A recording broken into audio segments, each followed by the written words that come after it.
So in the last video, we successfully displayed the current time when we enter the website, right? But if you remember, in the overview video, I demonstrate that the current time can actually increment every single second, like this one.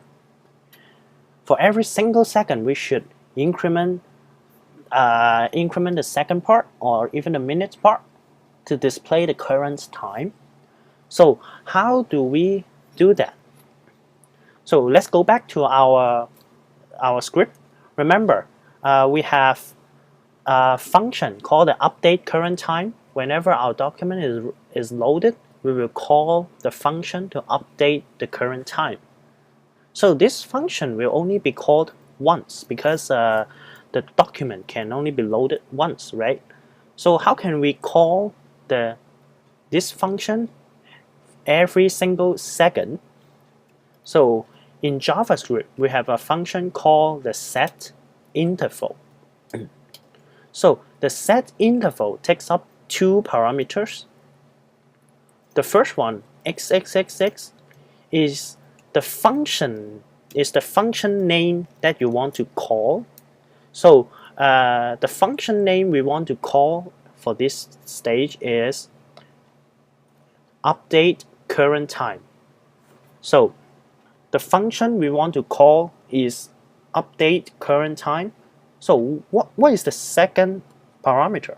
So the second parameter, of course, is the interval that this function should be called. For example, if I type in 1000, that means for every 1000 millisecond, that means 1000 means 1 second, because 1000 milliseconds is 1 second. So for this line, that means for every single second, I will call update current time once. So let's try to run this, save this, go back to our original file, and then hit refresh. Now you can see the current time is updated every single second.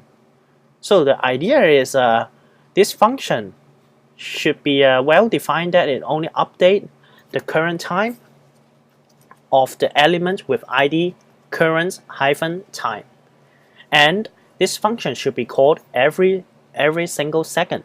So the thing I want to demonstrate is if I change this to 3000, which means 3000 milliseconds or 3 seconds, then we save it and hit refresh, then this current time will only be called every 3 seconds.